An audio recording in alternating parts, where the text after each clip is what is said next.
melancolia... Boa noite, Edvânia, seja bem-vinda. A melancolia, ela está a nossa referência de hoje é do nosso companheiro de cabeceira, certo?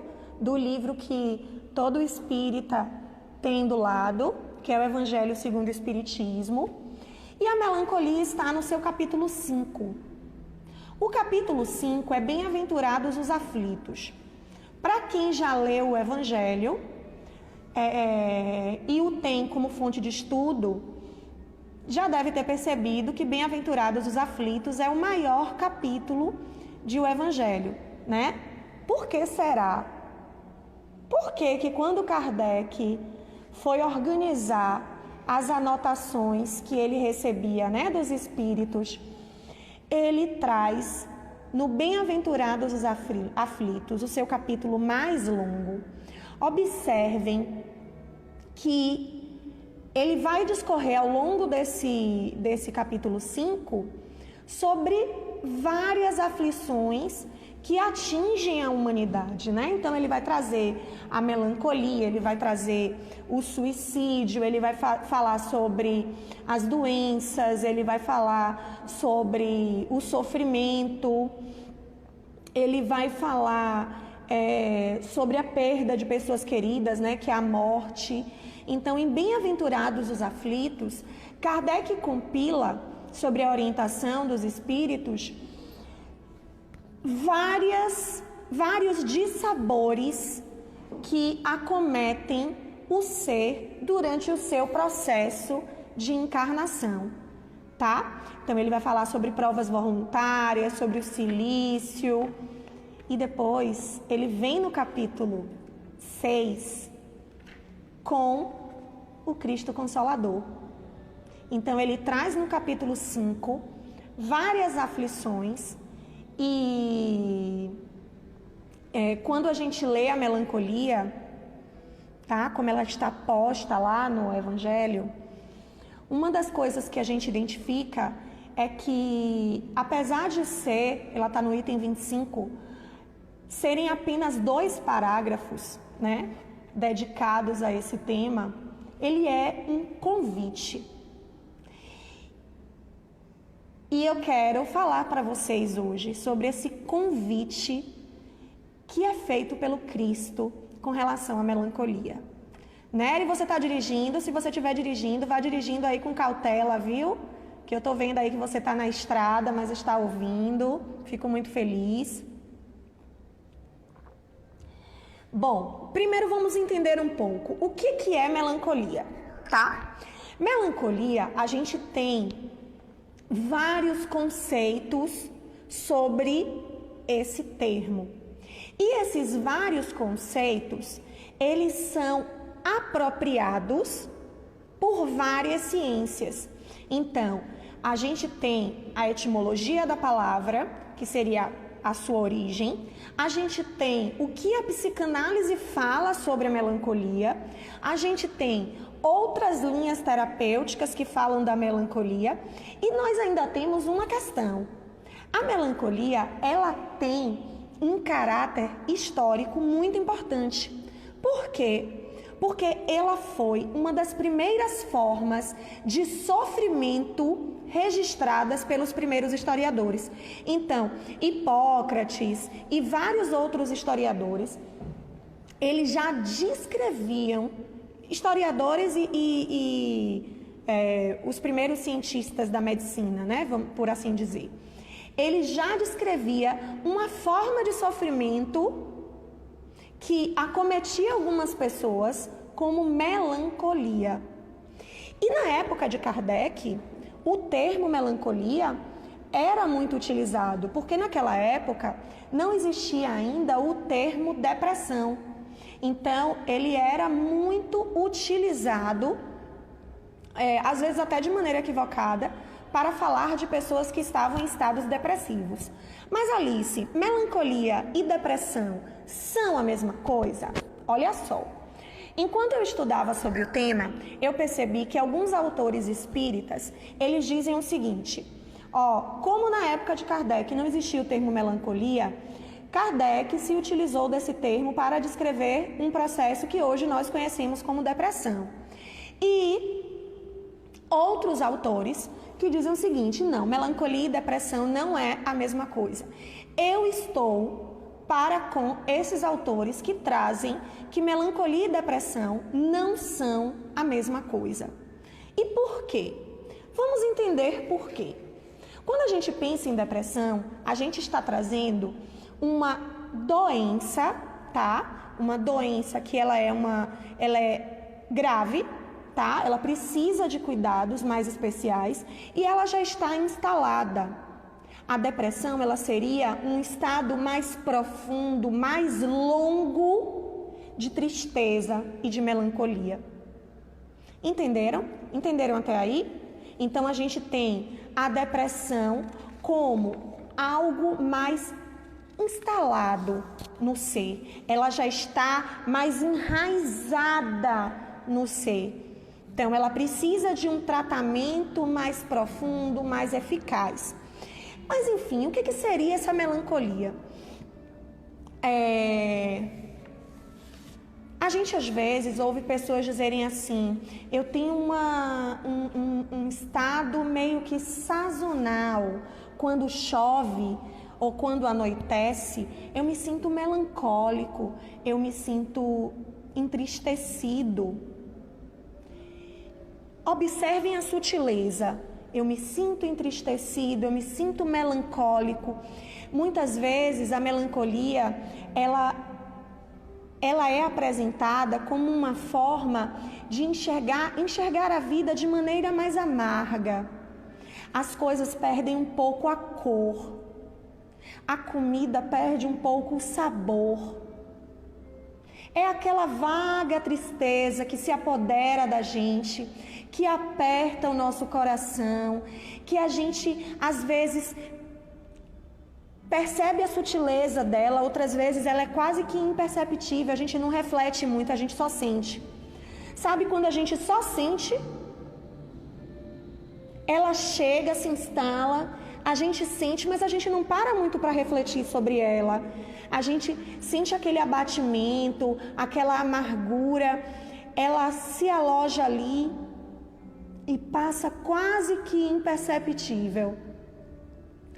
Alguns autores, eles dizem que a melancolia é um estado da alma de difícil definição, porque ela se manifesta nas profundezas do nosso sentimento. Olha só, eu não sei quem é que está com o link aí, Lacoste Terapêuticos. Se você puder dizer um nome. Ela pergunta: o desânimo também faz parte da depressão, além da tristeza e da melancolia? Sim, mas vejam bem, vamos primeiro entender isso, tá, gente? Melancolia, tristeza, depressão, desânimo, luto, crise. Todas essas sensações, todas essas emoções, esses sentimentos, eles são diferentes.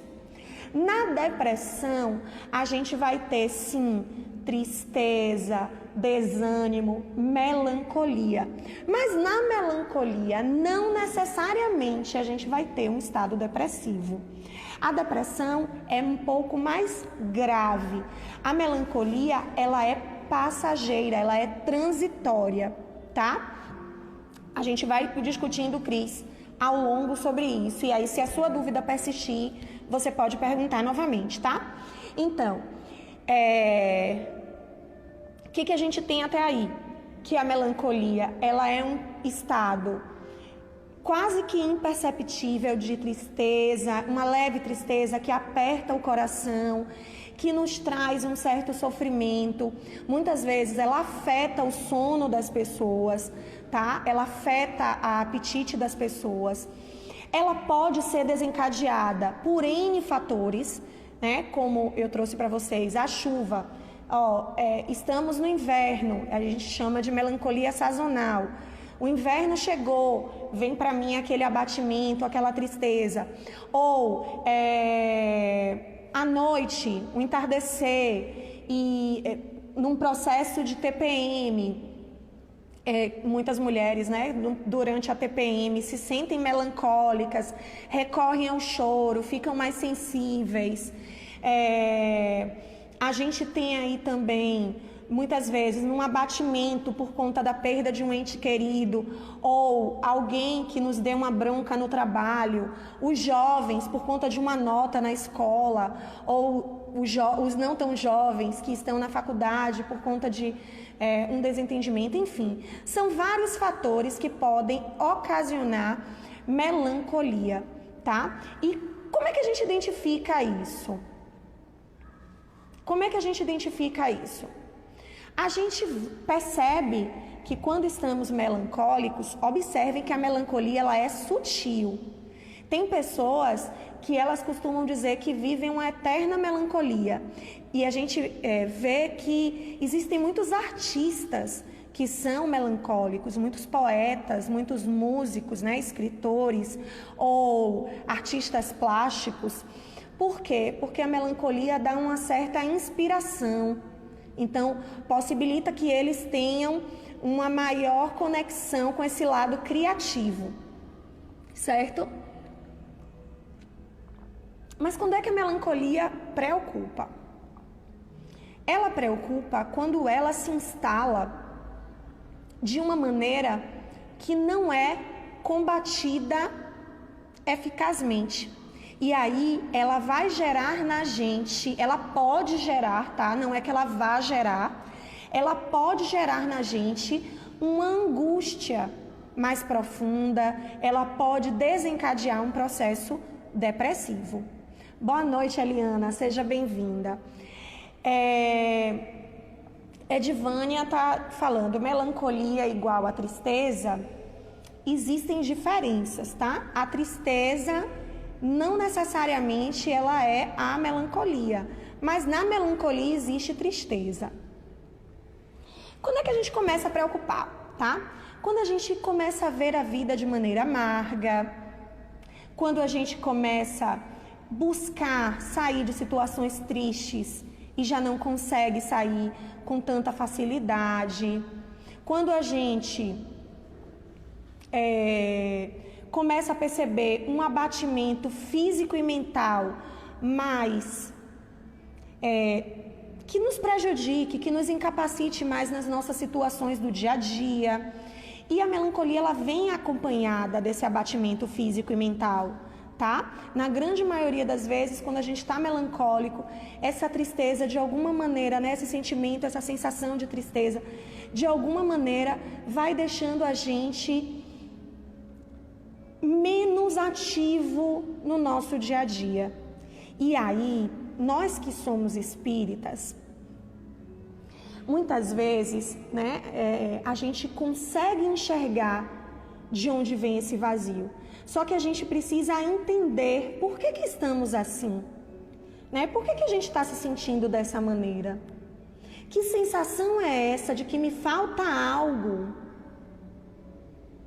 Uma sensação inexplicável de que tem algo faltando, ou do nada eu me sinto um pouco abatida, um pouco triste. De onde é que vem isso? A gente muitas vezes tem esse sentimento de déjà vu, né? Como se a gente já tivesse vivenciado aquilo. E aí nós percebemos que seres eternos que somos, né? Imortais que somos, com várias outras experiências vivenciadas em outros momentos, em outros tempos, nós carregamos em nosso íntimo essas lembranças, né? Essas sensações que vivenciamos no passado. E muitas vezes elas nos chamam a atenção, né? Nessa vida presente. Muitas vezes a gente percebe que essas situações que estavam ali guardadas no nosso inconsciente, elas vêm à tona.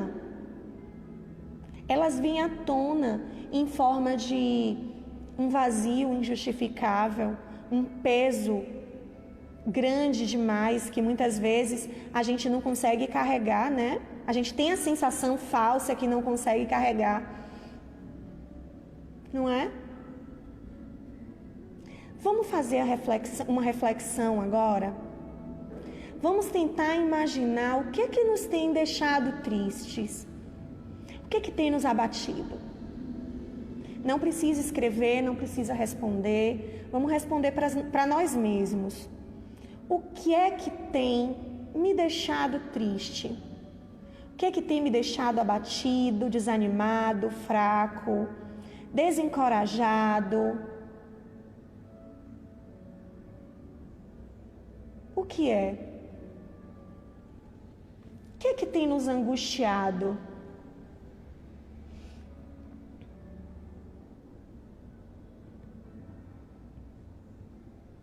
Estão fazendo o exercício? O que tem me angustiado? Eu tenho refletido sobre isso? Eu tenho refletido sobre o que eu considero algo que me coloca para baixo? Eu tenho buscado entender o porquê que isso tem acontecido comigo? Por que eu tenho tido esse estado de tristeza, de desencanto? Eu tenho entendido por que isso tem acontecido? Eu tenho buscado sair dessa situação? E por que eu me sinto assim? Nós já fizemos essa reflexão, mas vamos fazer de novo. Olha só, o que a gente busca efetivamente quando a gente está no corpo físico? O que a gente tem buscado efetivamente? Nós temos buscado satisfação sensorial. O que é isso? O que é essa satisfação sensorial? Eu tenho buscado satisfazer as minhas sensações. Então, eu busco uma felicidade sem uma facilidade que ela é fácil, uma alegria sem profundidade, uma alegria que salte aos meus olhos. Eu tenho buscado sempre a casa do vizinho, a mulher do vizinho, a família do vizinho,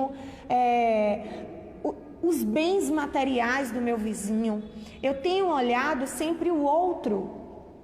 E aí o outro se torna aquilo que eu desejo ser. Essa ferramenta que nós estamos utilizando para transmitir essa live, que é o Instagram, é uma ferramenta de ilusões. Por quê? Porque é uma ferramenta que vende para a gente uma vida quase que inalcançável. Não é mesmo? É uma felicidade que não é real. Pessoas postam fotos de famílias felizes, de viagens felizes, de trabalhos felizes. Pessoas são fitness, fazem dieta de vida saudável e mostram uma felicidade sem profundidade. Uma busca eterna de satisfazer o sensorial. De satisfazer esse nosso lado material. E a gente esquece que nós precisamos alimentar a nossa alma. A gente esquece que a nossa busca com relação à felicidade, nesse mundo de provas e expiações que nós vivemos, é uma felicidade que precisa ser real. E aqui, durante todo esse tempo que nós estamos, nós vamos ter momentos felizes. A dor vai vir, a doença vai nos abater. Inevitavelmente, porque estamos no corpo. E o corpo, minha gente, o corpo, ele é, de alguma maneira, um entrave. Ele nos torna limitados em nossas ações. Exatamente, Cris, é uma visão restrita da vida, né? É quando a gente busca os prazeres momentâneos, acreditando que esses prazeres momentâneos são a verdadeira felicidade. Hoje é sexta-feira, é o dia em que as pessoas escrevem sextou, né? Por que sextou? sextou e nós buscamos, a gente passa a semana inteira esperando a sexta-feira chegar, porque na sexta-feira eu posso dar meu grito de liberdade e no meu grito de liberdade eu posso beber, fazer farra, fazer as N coisas que me garantem uma felicidade sem profundidade e momentânea, satisfazendo apenas o meu sensorial, aquilo que eu tenho de sensação.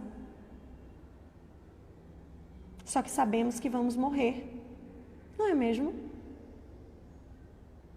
Eu falei para vocês algumas semanas atrás que ninguém está encarnado por acaso. A vida no corpo, ela é muito preciosa, não é? Então, a gente está aqui com um propósito. Todos nós vivemos eternamente a busca desse propósito. O ideal é que fosse assim, não é? Então, se a minha vida ela é preciosa, se ela é uma oportunidade única, eu preciso ter a consciência de que quando eu for chamada ao retorno à pátria, eu tenha saído daqui melhor do que eu cheguei. A gente não sabe quando a gente vai. Nem mesmo um paciente terminal sabe o dia exato do seu desencarne. A gente não sabe. E quando formos chamados, estamos prontos para dar conta de tudo aquilo que nós tivemos a oportunidade de viver? Será? A gente precisa refletir sobre isso. O capítulo 5 da melancolia, ele traz algo que eu achei bastante interessante, gente.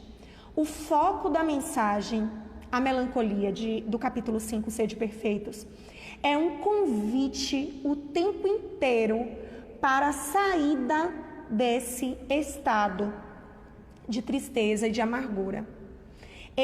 O tempo inteiro, são só 2 parágrafos.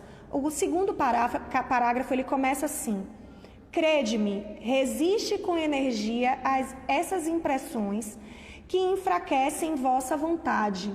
Olha só, olha que convite. Resiste com energia. Lembrando que nós falamos que a melancolia, ela é um abatimento. Então, a pessoa melancólica, de alguma maneira, ela está com as suas energias lá embaixo. E aí, como é que a gente faz? O que eu faço para não estar nesse estado melancólico? Lembrando que não há efeito sem causa. Se eu estou melancólica, algo aconteceu no meu caminho para desencadear em mim essa sensação. O que desencadeou? Então, primeiro passo para combater a melancolia é entender, é identificar a sua causa. Por que eu me sinto dessa maneira? Identificando a raiz desse meu problema, fica muito mais fácil a gente conseguir administrar ele. Então, eu preciso identificar o que me movimenta a estar melancólica. Então, esse é o primeiro movimento. Esse movimento, ele está atrelado, gente, ao conhecimento de si mesmo. Observem que tudo na nossa vida, todos os nossos sentimentos, todos os nossos vícios, todos os nossos entraves, todos eles recaem sobre o conhecimento de si mesmo. Eu preciso fazer o exercício diário de me conhecer, de saber quem eu sou, de identificar em mim as minhas falhas, de identificar em mim o que eu trago de pontos fortes.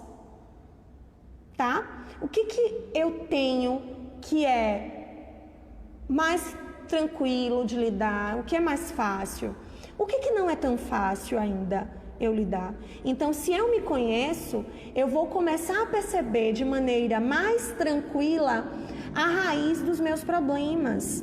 Isso serve não só para a melancolia, como para a depressão, para o luto, para a tristeza, para a raiva, para o ódio e para tantos outros sentimentos e tantas outras sensações, tantas outras emoções que nos abatem ao longo da nossa jornada na vida no corpo. Certo? Então eu preciso identificar, tá? Identifiquei a minha causa. Alice, mas não é tão simples assim. Não, não é. Tá? E nem sempre a gente vai identificar. Lembra que eu falei para vocês que muitas vezes essa causa, né, dessa tristeza e dessa melancolia, ela pode vir de lembranças, de formas inconscientes, né, que são trazidas à tona ao longo da nossa encarnação, de todo esse nosso processo de vidas sucessivas, né, daquilo que nós vivemos. Duca está dizendo, procurar ocupar a mente e criar uma rotina saudável para viver numa boa. Sim, eu ia falar sobre isso agora. A gente precisa também entender que não é clichê quando dizem pra gente que é necessário a busca de uma vida saudável. E o que é uma vida saudável? Inevitavelmente, corpo físico é uma máquina e nós precisamos movimentar esse corpo. Então, fazer atividade física, gente, não é algo que seja modinha do momento, não. É uma necessidade real. Nós precisamos movimentar o nosso corpo, criar hábitos saudáveis, tanto na movimentação do corpo, quanto nos critérios de alimentação, buscar ter uma alimentação mais saudável, tá? Porque a gente afasta o que é físico. Temos também adquirir novos conhecimentos, bons hábitos de leitura. A leitura edificante, ela pode trazer para a gente benefícios inacreditáveis. Eu lembro que quando eu era adolescente, e a adolescência, ela é uma fase da vida que a gente começa a identificar de maneira mais eficaz, né, os nossos sentimentos, as nossas emoções. A gente começa a perceber as coisas que nos deixam mais triste ou que nos deixam mais feliz.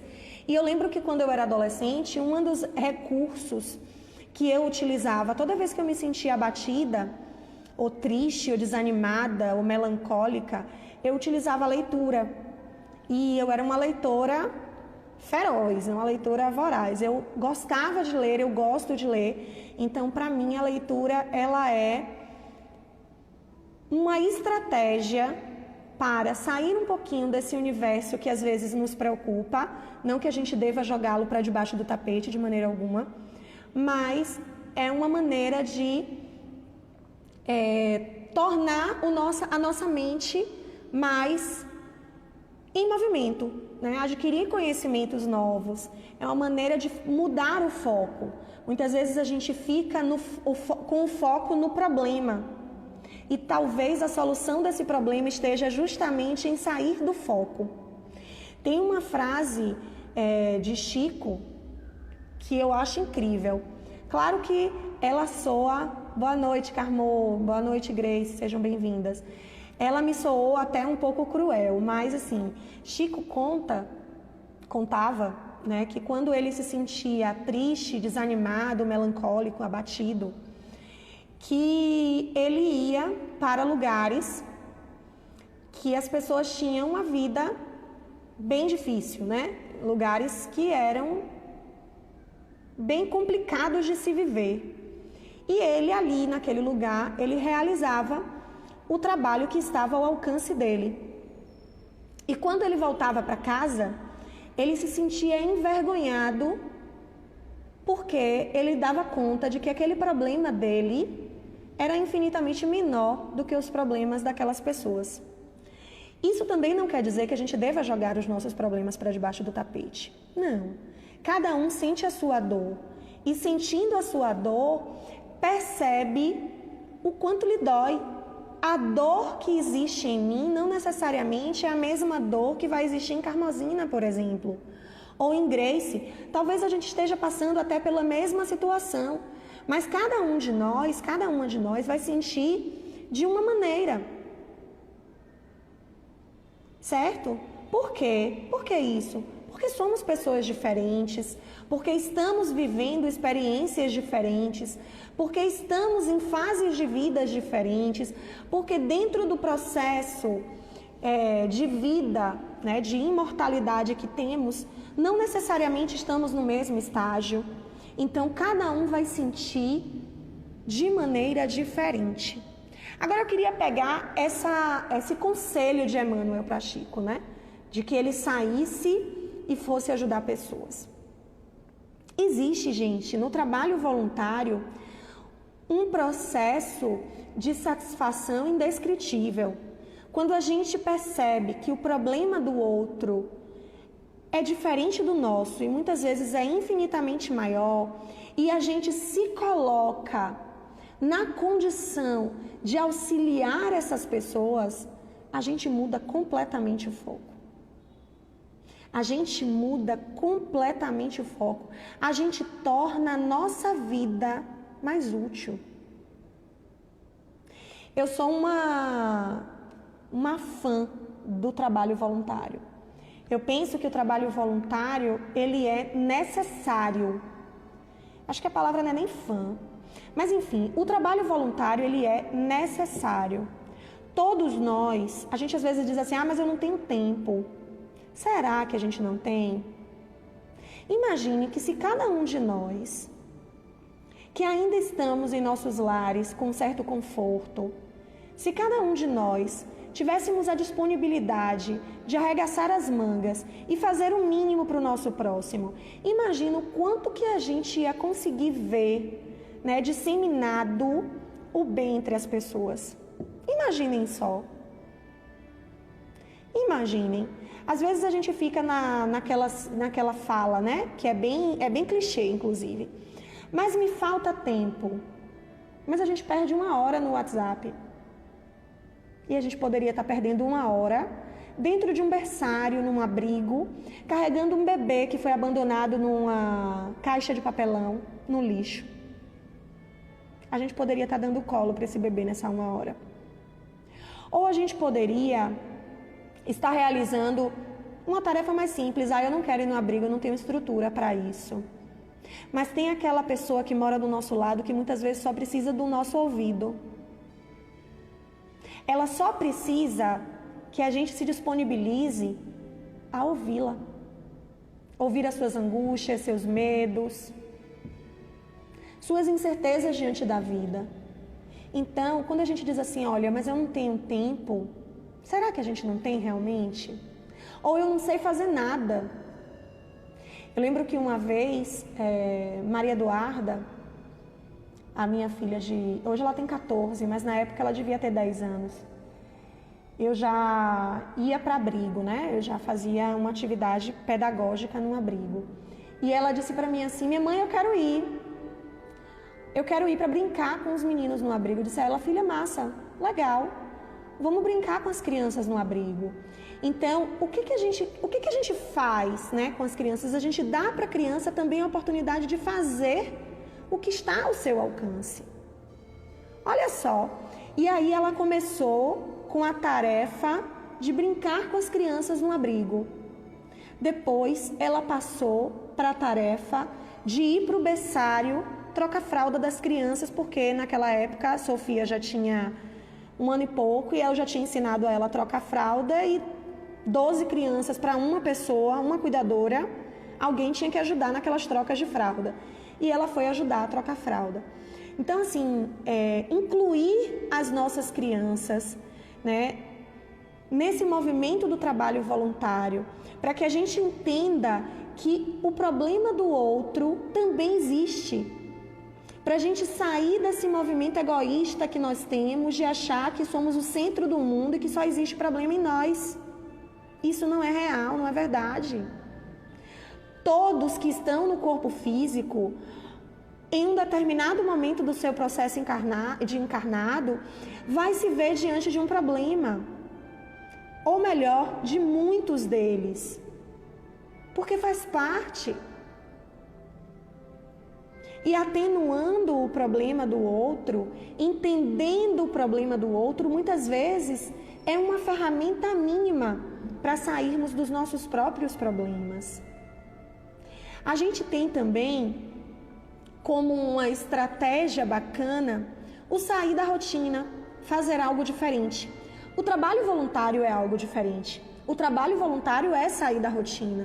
É quando eu me coloco disponível de forma humilde, porque não adianta a gente realizar uma atividade e depois a gente sair divulgando como se fôssemos as pessoas mais maravilhosas e caridosas do mundo. Perdemos totalmente o nosso mérito, tá? Perdemos totalmente o nosso mérito. Então, o sair da rotina, o cercar-se de amigos. Agora, entendendo quem são os nossos verdadeiros amigos. Amigos são anjos na vida da gente. A gente precisa se cercar de pessoas que nos impulsionem. Quantas vezes nós nos olhamos no espelho, nos enxergamos feios ou nos enxergamos as piores pessoas do mundo e a gente tem amigos que olham pra gente e dizem assim: você já se olhou no espelho hoje? Você já viu o quanto você é uma pessoa linda? Você já viu o quanto você tem a oferecer?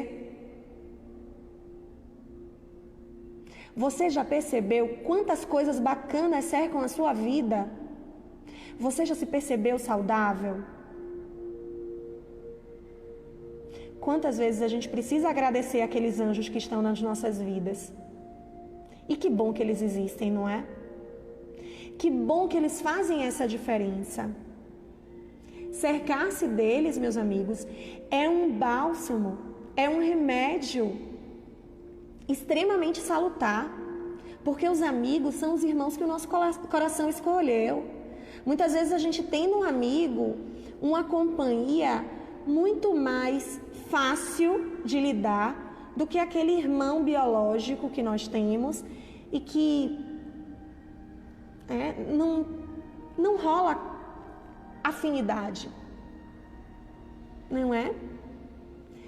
A gente precisa também entender, agora observem, tá?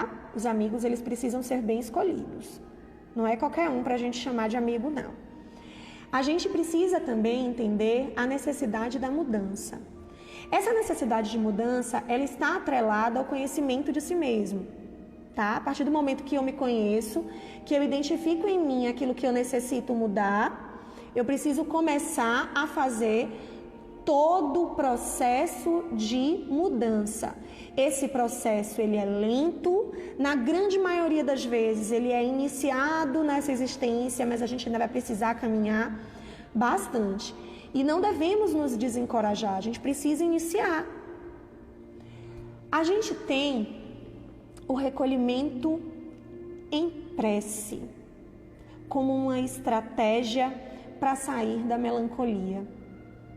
Se recolher em oração. A oração, ela é uma ferramenta extremamente potente. Problema aqui, pronto, voltamos.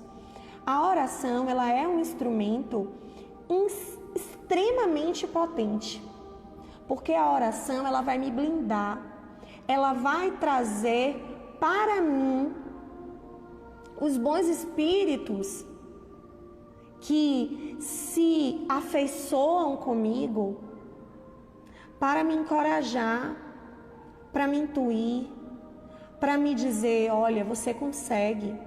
Porque assim como temos bons amigos encarnados, nós também precisamos crer que temos bons amigos desencarnados, que nos cercam, que nos protegem, que nos ajudam. A gente acredita nessa possibilidade do nosso anjo guardião, aquele espírito protetor que está com a gente, responsável por nosso processo de encarnação. Nós temos também que ter a convicção de que os problemas eles vão existir, não é?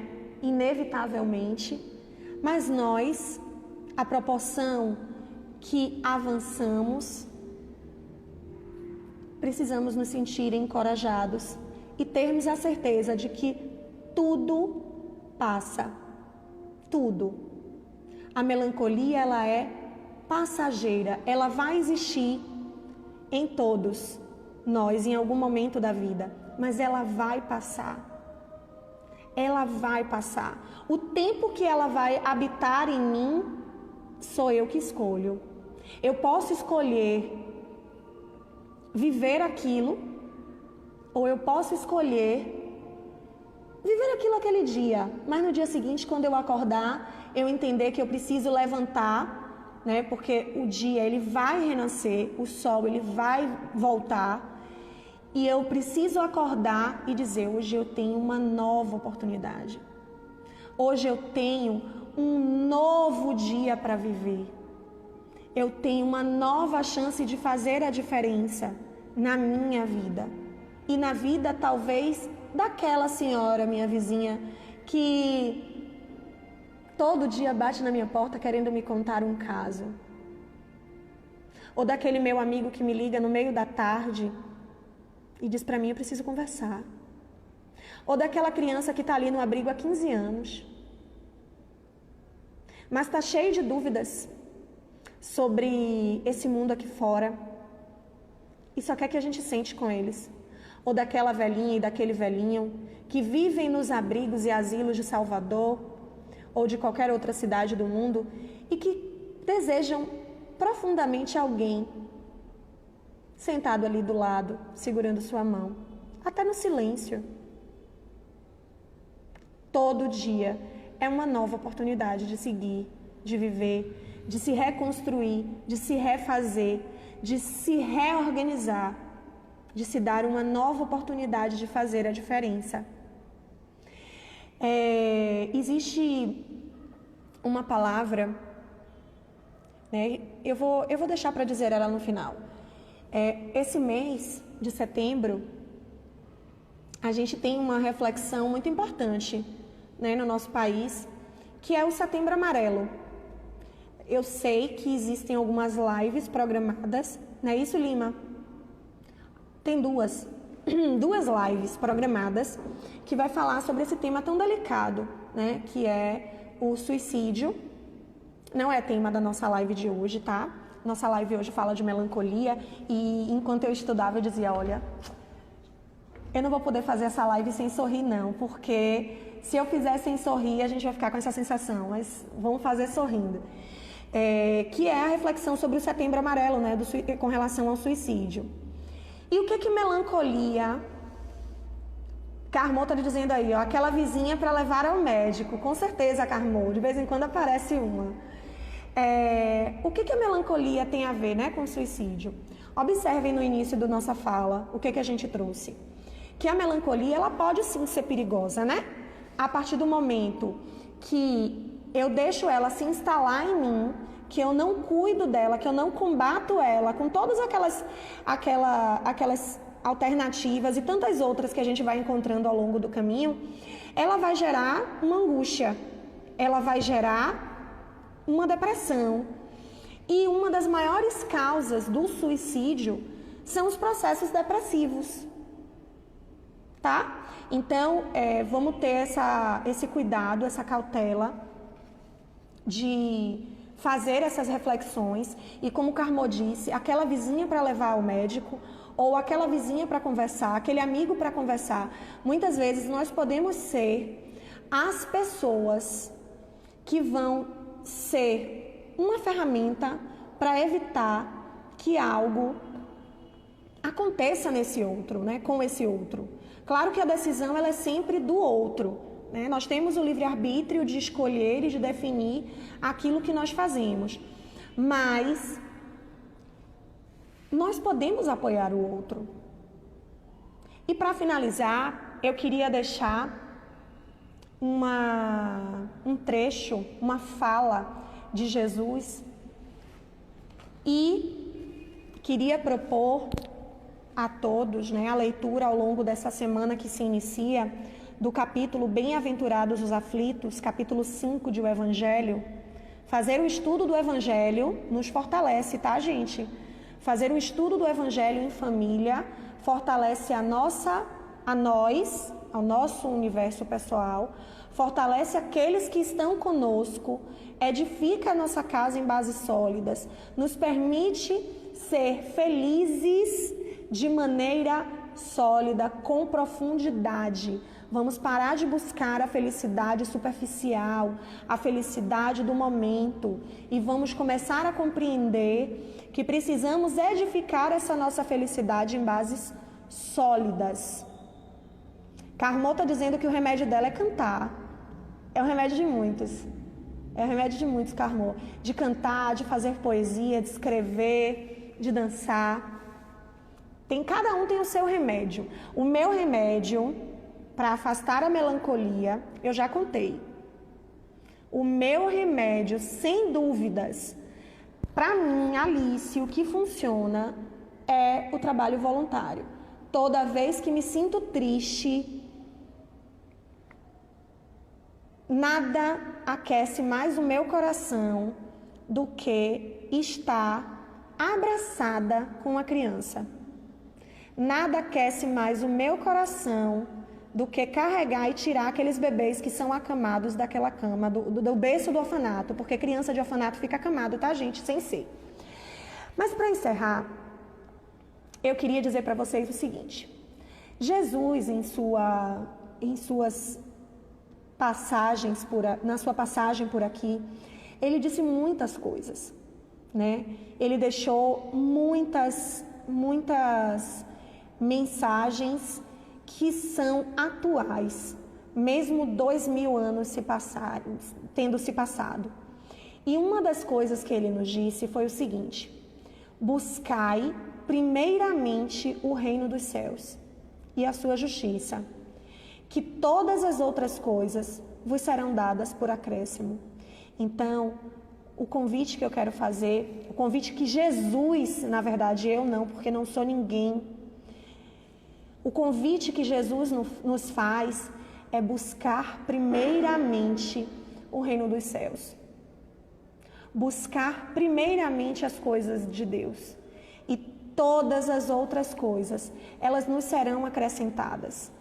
Às vezes a gente trabalha demais e fica naquela expectativa de, eu não tenho tanto tempo, eu não posso fazer isso, eu não posso fazer aquilo, porque eu preciso me dedicar a isso ou aquilo.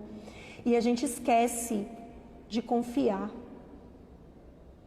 A gente precisa aprender a confiar.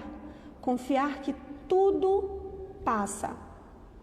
O amanhã existe, o sol vai nascer, a pandemia do coronavírus vai passar, a depressão ela pode passar, a tristeza vai passar, a melancolia vai passar, porque todos nós estamos fadados à felicidade. Uma boa noite a todos, um fim de semana de muita paz, de muita luz, que os nossos lares sejam invadidos pelas centelhas que emanam no universo, essas centelhas de amor, essas centelhas de paz, de tranquilidade, de serenidade. Obrigada a todos, gente.